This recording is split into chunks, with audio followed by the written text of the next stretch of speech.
নমস্কার বন্ধুরা, আমাদের ইউটিউব চ্যানেল পিপাস শর্মাতে আপনাদের সবাইকে স্বাগতম।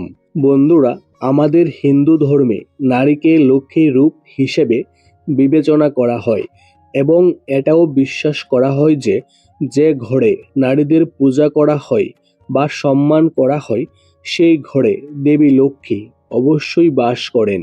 কিন্তু সমুদ্র শাস্ত্র অনুসারে কিছু নারী ঘরের জন্য শুভ, আবার কিছু নারী ঘরের জন্য অশুভ। তাহলে আসুন এই ভিডিওতে জেনে নেওয়া যাক নারীদের শুভ ও অশুভ লক্ষণ সম্পর্কে কিছু লক্ষণ। আপনি যদি চান লক্ষ্মীর আশীর্বাদ আপনার উপর চিরকাল থাকুক, তাহলে এই ভিডিওটি লাইক করুন এবং কমেন্টে জয় মাতা লক্ষ্মী অবশ্যই লিখুন। যেসব মহিলাদের গোড়ালি লম্বা, তাদের জীবনে কিছু কিছু কষ্টের মধ্যে পড়তে হয়। কিন্তু যে মহিলাদের পায়ের বড় আঙ্গুল চৌড়া, গুলু লালচে হয়, তারা অত্যন্ত সৌভাগ্যবতী হন। যে মহিলাদের ডান হাতের যে কোনো জায়গায় দুইটি তিল থাকে, এই ধরনের মহিলাদের খুব শুভ বলে মনে করা হয় এবং তাদের জীবন খুব সুখে কাটে। যে মহিলাদের হাতে বেশি রেখা থাকে, এই ধরনের মহিলারা বেশি দিন বাঁচেন এবং এ ধরনের নারীরা পূজা পাঠের প্রতি বেশি আগ্রহী হন। যদি মহিলাদের নাকের সামনের অংশে তিল থাকে, তাহলে এ ধরনের মহিলাদেরকে খুব সৌভাগ্যবান এবং শুভ বলে মনে করা হয়।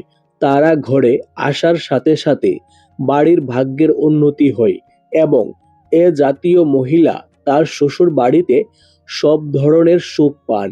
যেসব মহিলাদের চোখ বাদামি, এই ধরনের মহিলারা খুব রাগী প্রকৃতির হয় এবং এই ধরনের মহিলাদের অশুভ মনে করা হয়। যেসব মহিলাদের আঙ্গুল লম্বা এবং সরু, এ ধরনের মহিলারা তাদের স্বামীদের জন্য খুব ভাগ্যবান বলে প্রমাণিত হয় এবং তারা তাদের শ্বশুর বাড়িতে অনেক সুখ নিয়ে আসে।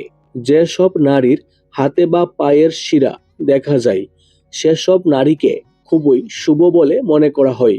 এই নারীরা যে বাড়িতে যান না কেন, দেবী লক্ষ্মী অবশ্যই সে বাড়িতে বাস করেন এবং তার বাড়িতে সুখ সমৃদ্ধি ও গৌরব আসে। যেসব মহিলার রাশি মেষ, মীন এবং বৃশ্চিক, তাদের খুব ভাগ্যবান বলে মনে করা হয়। এ ধরনের মহিলারা তাদের জীবনে দুর্দান্ত সাফল্য অর্জন করে। যেসব নারীদের চুল লম্বা, তাদের পরিবারের জন্য খুবই শুভ বলে মনে করা হয় এবং তাদের স্বভাব খুব ভালো হয়। যেসব নারীর কানে চুল থাকে, এ ধরনের নারীদের শ্বশুর বাড়িতে অনেক অসুবিধার সম্মুখীন হতে হয় এবং এটি তাদের নিজের বাড়িতেই কষ্টের কারণ হয়ে দাঁড়ায়। নারীর কণ্ঠস্বর পুরুষালী ধরনের হলে তা বিপদগামিতা নির্দেশ করে। এছাড়াও নারীর কণ্ঠস্বর কর্কশ হলে তা অশুভ লক্ষণ। নারীর কণ্ঠস্বর ভাঙ্গা ভাঙ্গা হলে সে জীবনে নানা রোগে কষ্ট পায়। যেসব মহিলার কপাল লম্বা, এ ধরনের মহিলারা তাদের স্বামী এবং শ্বশুর বাড়ির জন্য অশুভ বলে বিবেচিত হয়। যে মহিলাদের পায়ের তলায় গাম হয় না, তাদের খুব ভাগ্যবান বলে মনে করা হয়। সেই নারী তার জীবনে রানীর সুখ ভোগ করেন এবং যে বাড়িতে যান না কেন, সে বাড়িতে কখনোই সম্পদের অভাব হয় না। যেসব মহিলার ঠোঁটের উপরের অংশে বেশি লোম থাকে, এ ধরনের মহিলারা তাদের স্বামীদের জন্য খুব শুভ বলে মনে করা হয় এবং এটি মহিলাদের সৌন্দর্য বাড়িয়ে দেয়। যে মহিলাদের পেট কলসির মতো, তারা সারা জীবন সুখ সমৃদ্ধি এবং গৌরব অর্জন করে।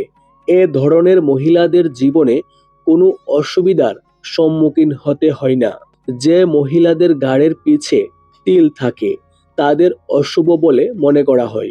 তাদের জীবনে নানা ধরনের ঝামেলা পোহাতে হয়। যেসব নারীদের ঘাড় বাঁকিয়ে রাখার অভ্যাস থাকে, এই ধরনের নারীরা তাদের জীবনে অনেক দুঃখ ও সমস্যার সম্মুখীন হতে হয়। জিভ নরম ও গোলাপি হওয়া মহিলাদের জন্য দারুণ শুভ। এ মহিলারা বিপুল সুখ ও সৌভাগ্যের অধিকারী হন। এরা যেখানে থাকেন সেখানে যেন সুখ সমৃদ্ধির জোয়ার বয়ে যায়। এ ধরনের মহিলারা তাদের জীবনে অনেক উন্নতি করেন এবং তারা তাদের জীবনের প্রতিটি সুখ পান এবং তারা তাদের শ্বশুর বাড়িতে প্রচুর ভালোবাসা পান। যেসব নারীর কোমর ভারী, এই ধরনের মহিলারা তাদের শ্বশুর বাড়িতে তাদের স্বামী এবং তাদের শাশুড়ির উপর আধিপত্য বিস্তার করে এবং একটু ঝগড়াটেও হয়। যেসব মহিলার দাঁত লম্বা, এ ধরনের মহিলারা সব সময় নিজের কথা ভাবে এবং তারা কারোর কথা শোনে না। তাদের অনেক রাগ থাকে। চোখ সুন্দর হয় যে মহিলাদের, তাদের ভাগ্যও খুব ভালো হয়। এরা নিজেদের চারপাশে ভালোবাসা ও আনন্দের পরিবেশ তৈরি করে রাখেন। চোখের কোণ লালচে হলে সে মহিলারাও অত্যন্ত সৌভাগ্যশালী হন। মহিলাদের শরীরে নাভির কাছে তিল থাকা অত্যন্ত শুভ। নাভির কাছাকাছি যে মহিলাদের তিল থাকে তারা শুধু পরিবারের জীবনে সৌভাগ্য নিয়ে আসেন তাই নয়, পাশাপাশি সুখ ও সমৃদ্ধি বাড়িয়ে তোলেন।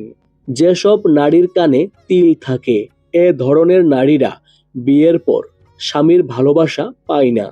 যাদের চুল ছোট, এ ধরনের মহিলারা খুব ভালো জীবনসঙ্গী পান এবং তারা তাদের স্বামীর জন্য খুব শুভ প্রমাণিত হয়। যে মহিলাদের গলার মাঝখানে তিল থাকে তাদের খুব শুভ বলে মনে করা হয়। এ ধরনের মহিলাদেরও তাদের জীবনে উচ্চ অবস্থানে পৌঁছানো সম্ভব রয়েছে। যে মহিলাদের গোড়ালি ফেটে যায়, এ জাতীয় মহিলারা খুব ভাগ্যবান বলে বিবেচিত হয়। এ জাতীয় মহিলা তার পরিবারের সাথে পূর্ণ ভালোবাসায় তার বাড়িতে থাকেন এবং তাদের চিন্তা ভাবনা খুবই ভালো।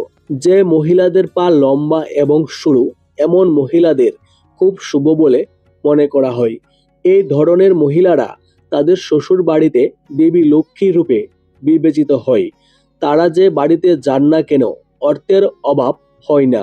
সেই ঘর সর্বদা ধন সম্পদে পরিপূর্ণ থাকে এবং এমনকি বাড়িতে বিশেষ আশীর্বাদ বর্ষণ করেন। যেসব মহিলার চোখ বড় তাদের খুব শুভ এবং ভালো প্রকৃতির বলে মনে করা হয়। এই ধরনের মহিলারা খুব দয়ালু এবং দানশীল হয়। যেসব নারীর গালে তিল থাকে তারা খুব ভালো প্রকৃতির হয়। এ ধরনের মহিলাদের লোভ লালসা থাকে না। যেসব মহিলার হাত লম্বা এবং সরু, এ ধরনের মহিলাদের খুব শুভ বলে মনে করা হয়। এ ধরনের মহিলারা যাকে বিয়ে করে তার খুব ভাগ্যবান। যেসব মহিলাদের ঘাড়ের হাড় দেখা যায়, এই ধরনের মহিলারা খুব উচ্চমানের হয়। জীবনে এগিয়ে যেতে এদের অনেক ধরনের সংগ্রামের মুখোমুখি হতে হয়, কিন্তু একদিন অবশ্যই সফল হয়। বন্ধুরা, এসব তথ্য অনুমানের ভিত্তিতে দেওয়া হয়েছে। এ তথ্য সঠিক নাও হতে পারে। এ বিষয়ে আমরা কোনো ধরনের দাবি করি না। যদি আমাদের ভিডিওটি আপনাদের ভালো লেগে থাকে তাহলে এই ভিডিওটিতে একটি লাইক দিন এবং কমেন্ট বক্সে জয় মাতা লক্ষ্মী অবশ্যই লিখুন। ভিডিওটি সম্পূর্ণ দেখার জন্য অসংখ্য ধন্যবাদ। ভালো থাকুন।